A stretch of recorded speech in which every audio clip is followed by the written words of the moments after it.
मैं जानता हूं कि ये जो हमारा कार्यक्रम है, ये ऐसे समय आयोजित किया जा रहा है जब प्रदेश में आपदा आई।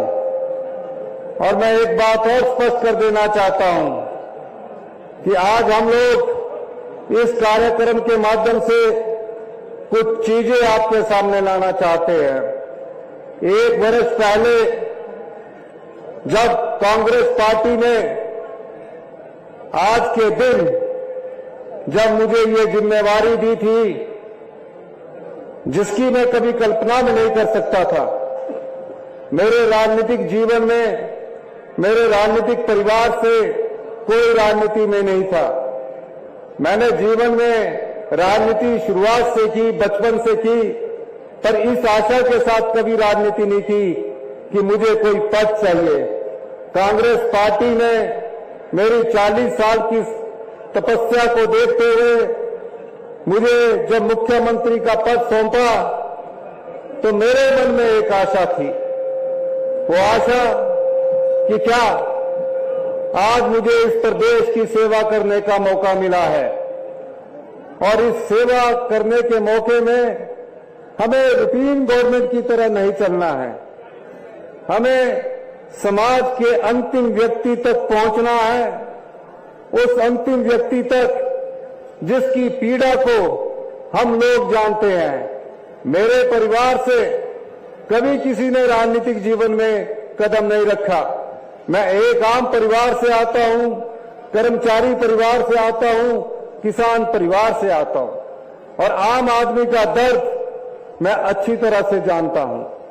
और मैं आपको ये इस मंच के माध्यम से ये कहने आया हूं कि अभी तो हमने जो योजनाएं लाई है और उन योजनाओं पर अभी अमल हुआ है, और जो आने वाले वर्ष की जो योजनाएं होगी वो आम आदमी से जुड़ी होगी, किसान से जुड़ी होगी, युवाओं को रोजगार देने से जुड़ी होगी। 11 दिसंबर को मैं और मेरे साथी मुकेश अग्निहोत्री जी ने रिज के ऐतिहासिक मैदान पर शपथ ली के लिए वादा किया था। ओल्ड पेंशन स्कीम लगाकर हजारों सरकारी कर्मचारियों के बुढ़ापे को हमने सुरक्षित किया। ओल्ड पेंशन स्कीम कोई राजनीतिक लाभ के लिए नहीं देगी कि हमें अगले आने वाले चुनावों में उसका फायदा हो, क्योंकि जब चुनाव हुए तो सरकारी कर्मचारियों को ये आशा ही नहीं थी कि कौन सी सरकार बनेगी और कौन सी सरकार सत्ता में आएगी। जनता ने हमें साथ दिया, जिसमें सरकारी कर्मचारी भी थे, किसान भी थे, युवा भी थे, महिलाएं भी थी, मजदूर भी थे। हम सरकार में आए। चाहते तो हम उस पहली ही गारंटी को 4 वर्ष चुनावों से 1 वर्ष पहले हम उसको पूरा करते, लेकिन हमारा वादा था और हमने उस गारंटी को पूरा किया। ये हमारे पहले मंथ का कार्यकाल में हुआ। दूसरे महीने युवा लोग हमारे पास आए, कहा कि मेरा पेपर बहुत अच्छा हुआ है, मुझे 90 नंबर आने चाहिए। मैं पिछली बार 3 एग्जाम दे चुका हूं, लेकिन मैं सिलेक्ट नहीं हो रहा हूं। हमने पूछा कारण क्या है, कि सबॉर्डिनेट सिलेक्शन बोर्ड में धांधली हो रही है, जो कि हमीरपुर में था।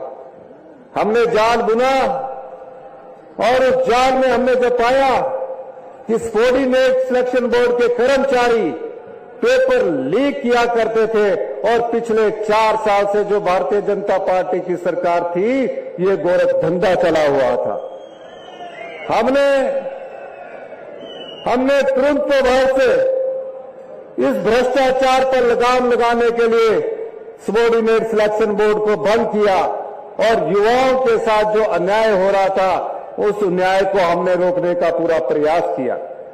मैं ये बात इसलिए कह रहा हूं कि दूसरे महीने की चुनौती थी। जब हमारा मार्च का महीना आया, बजट रखा गया, तो हमारे पास दिन का खर्चा चलाने के लिए भी पैसे नहीं थे।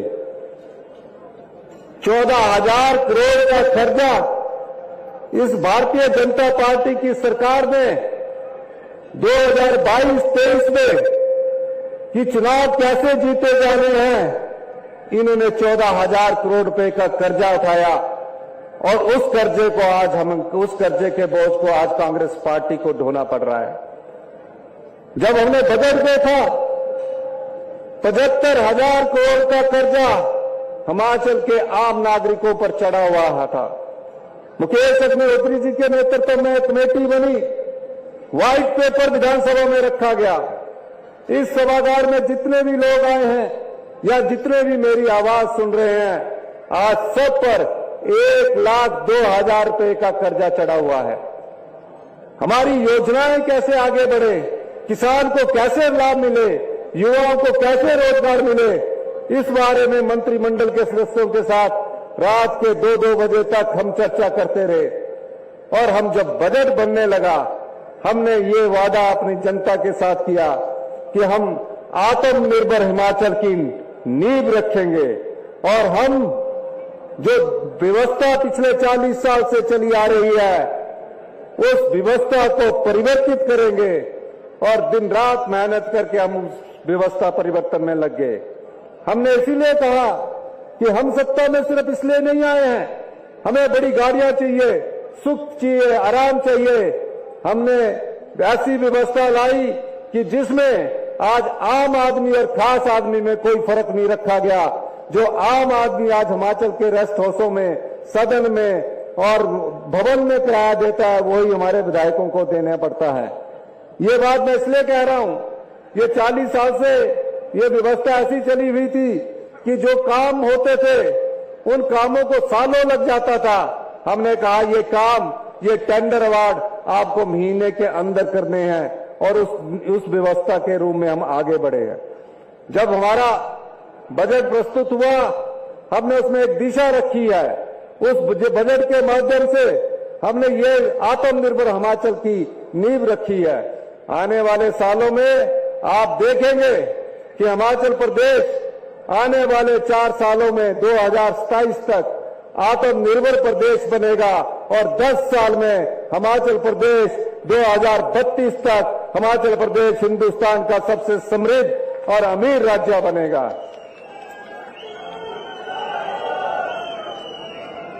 ऐसा आलम था, मार्च में शराब के ठेकों की नीलामी होती थी।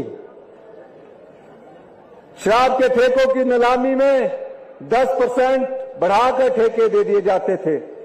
1 वर्ष देते, कोई बात नहीं थी, 4 वर्ष तक देते रहे। जब हमने शराब के ठेकों की नीलामी की तो 500 करोड़ रुपया 1 साल में राजस्व आने की उम्मीद हमारी सरकार को उन ठेकों की नीलामी से होने जा रही है।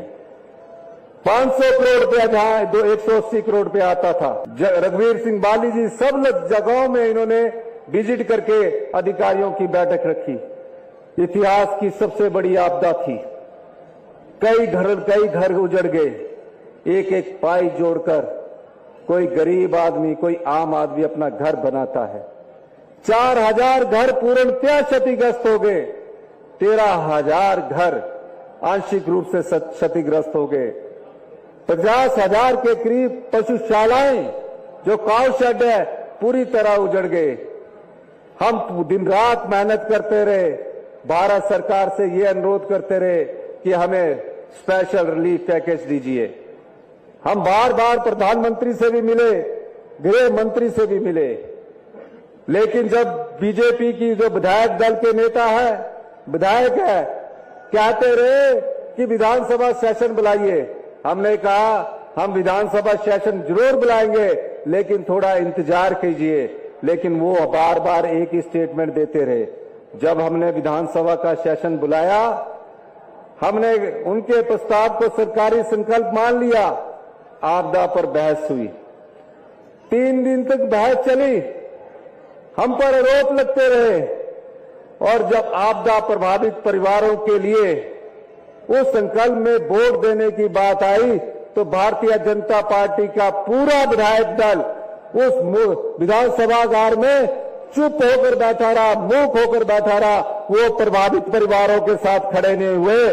कांग्रेस ने मेजॉरिटी से उस संकल्प को पास किया और आज उस संकल्प को हिमाचल छोटा सा प्रदेश है, एक अपील करते कि आपदा राहत प्रदेश हिमाचल प्रदेश के लिए कुछ धन दीजिए, प्रधानमंत्री से मिलते, कहीं उनका फोटो नहीं दिया, लेकिन उन्होंने इस आपदा में हिमाचल के लोगों के साथ खड़े नहीं हुए।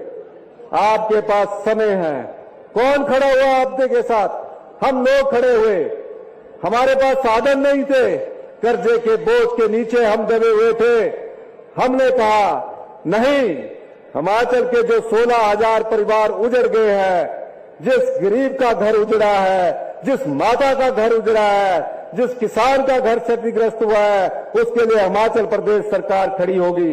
हिमाचल प्रदेश मंत्रिमंडल की बैठक हुई, हमने 45,000 करोड़ रुपए का आपदा राहत पैकेज आप लोगों के लिए दिया। कानून मिला, कानून पढ़ाया गया कि अब केंद्र के कानून के हिसाब से पूर्णतः क्षतिग्रस्त मकान मिलेगा और आंशिक रूप से क्षतिग्रस्त मकान को सिर्फ 5,000 रुपया मिलेगा। बदल दिया और 1.5 लाख की जगह 7 लाख रुपया प्रति परिवार हमने देने की घोषणा की। इसके साथ ही हमने पानी का कनेक्शन मुफ्त देने की बात की, बिजली का कनेक्शन मुफ्त देने की बात की और 280 रुपये प्रति बोरी के हिसाब से सीमेंट देने की बात कही। यही नहीं, हिंदुस्तान में कभी ऐसा नहीं हुआ होगा, कोई एक ऐसा उदाहरण नहीं मिला होगा।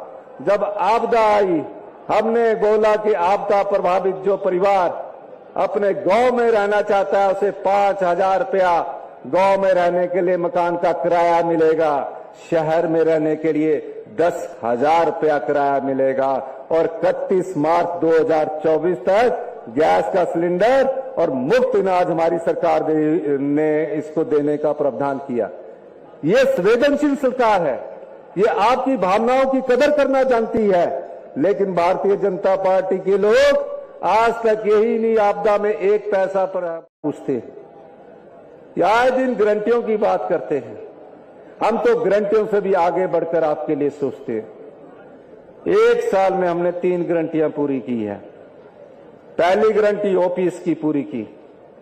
जब हमने शिक्षा का स्तर गिरता हुआ देखा, हमने कहा था हर एक विधानसभा में 4 इंग्लिश मीडियम स्कूल बनाएंगे। हमने उसमें भी व्यवस्था परिवर्तन किया। अगले एकेडमिक सेशन से हिमाचल प्रदेश के जितने भी स्कूल हैं, उसमें इंग्लिश मीडियम को लागू कर दिया जाएगा। तीसरी गारंटी थी हमारी 680 करोड़ रुपए की स्टार्टअप योजना। क्या है ये? हमने कहा पहली स्टार्टअप योजना के तहत जो ई टैक्सी वाले हैं, अगर वो ई टैक्सी लेंगे तो उनको हम 50% अनुदान देंगे, यानी 10 लाख की गाड़ी में 5 लाख रुपया हम अनुदान के रूप में देंगे। अभी इंतजार करिए, अभी इसमें और पैकेज आने वाला है। आज इस मंच के माध्यम से मैं लाहौल स्पीति में, ये पूरे जिले में 18 साल से ऊपर की सभी महिलाओं को प्रथम चरण में 1,500 रुपए देने की घोषणा करता हूं।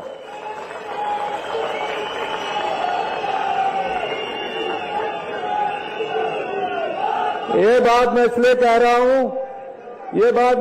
रहा हूं, सभी जिलों में लागू होगी ये गारंटी योजना, लेकिन जो आर्थिक बदहाली बीजेपी ने कर रखी है, हमें उसको धीरे धीरे ठीक करना है। अगले वर्ष भी हम 3 गारंटियां अपने बजट में लाने जा रहे हैं और इसके अलावा 2,37,000 महिलाएं जिन्हें अभी 1,100 रुपया पेंशन मिलती है, उनको हम अगले साल से 1,500 रुपया पूरे हिमाचल प्रदेश में उसको बढ़ा 1,500 रुपया मासिक पेंशन देने की बात कर रहे हैं।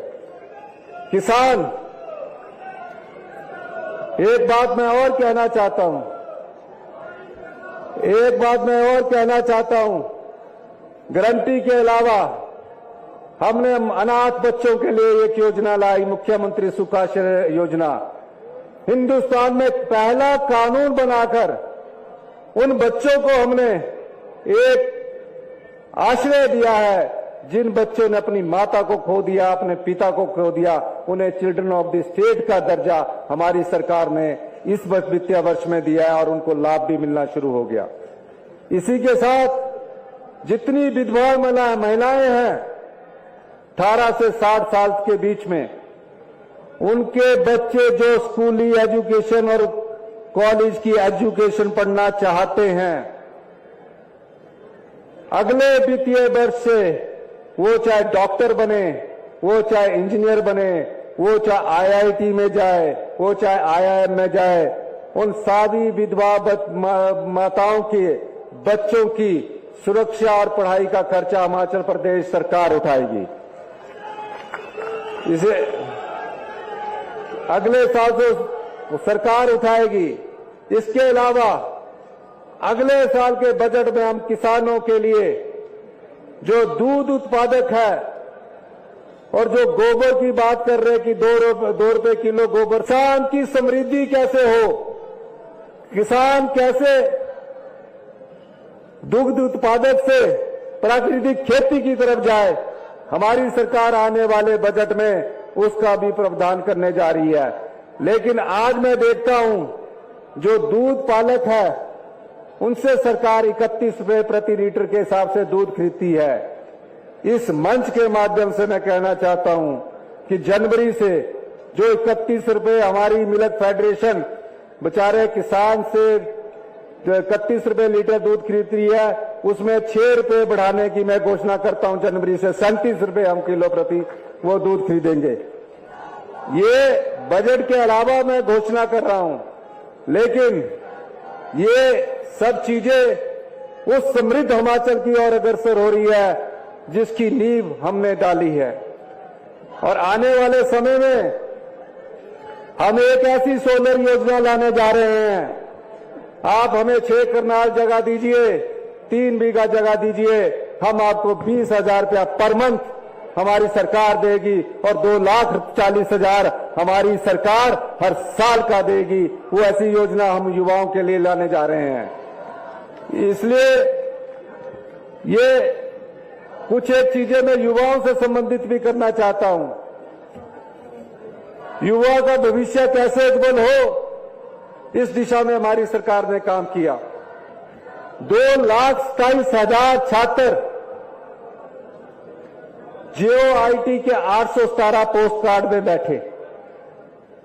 कब उनका एग्जाम हुआ? 2020 में। पिछली जो जयराम सरकार थी वो सोए रही, कभी हाई कोर्ट में गए, कभी सुप्रीम कोर्ट में गए। हमारी सरकार ने सुप्रीम कोर्ट में अपना पक्ष मजबूती से रखा और 817 के जो दो पोस्ट कार्ड के जो 2,27,000 हमारे युवा साथी है, जल्दी ही हम उनका रिजल्ट घोषित करके उनको नौकरी देने वाले हैं। आने समय में उनको रोजगार के अवसर मिलेंगे। अभी हमसे कुछ और पूछते हैं। इसी साल मार्च से 31 मार्च 2024 से पहले 2,061 वन रक्षकों की भर्ती होगी, 1230 पुलिस रक्षकों की भर्ती होगी, 5,000 पंप ऑपरेटर्स, मल्टीपर्पज वर्कर्स इनकी भर्ती होगी, 975 पटवारियों की भर्ती होगी, 6,000 हमारे शिक्षा मंत्री जी ने बताया 6,000 जेवीटी, टीजीटी, लेक्चरर उनके बैच वाइज इंटरव्यू स्टार्ट हो गए हैं, उनकी भर्ती होगी। यही नहीं, एक साल में हम 20,000 सरकारी नौकरियां देने जा रहे हैं। इतिहास उठाकर देख लीजिए, कभी एक साल में 20,000 नौकरियां नहीं मिली। जयराम जी की सरकार में पूरे 5 साल में भी 20,000 नौकरियां मिली होगी। उसमें भी सभी रिजल्ट कानूनी पेचीदों में फंस गए, कोई हाई कोर्ट में फंस गया, कोई सुप्रीम कोर्ट में फंस गया एक साल में। और उसके अलावा जो प्राइवेट क्षेत्र में रोजगार के अवसर हम प्रदान करने जा रहे हैं, वो तो असंख्य रोजगारों की हम अभी प्रदान करने जा रहे हैं। ये सरकार की कर्तव्य निष्ठा है। इसीलिए आज मैं आपके सामने ये कहना चाहता हूं, ये वो सरकार है जो आम लोगों की सरकार है, गरीब की सरकार है, किसान की सरकार है। इस सरकार में सभी माताओं का सम्मान होगा, सभी बहनों का सम्मान होगा, किसान का सम्मान होगा, युवाओं को रोजगार के अवसर प्रदान होंगे और कर्मचारी को पूरा सम्मान मिलेगा।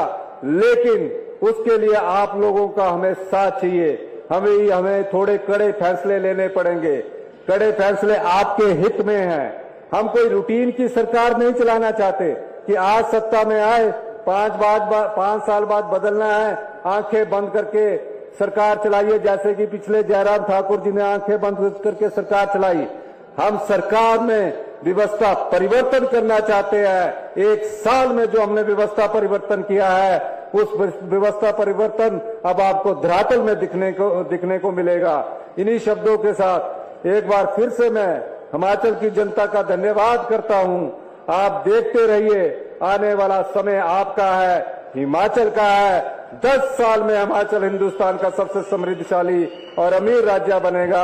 आप सब लोगों का बहुत बहुत धन्यवाद।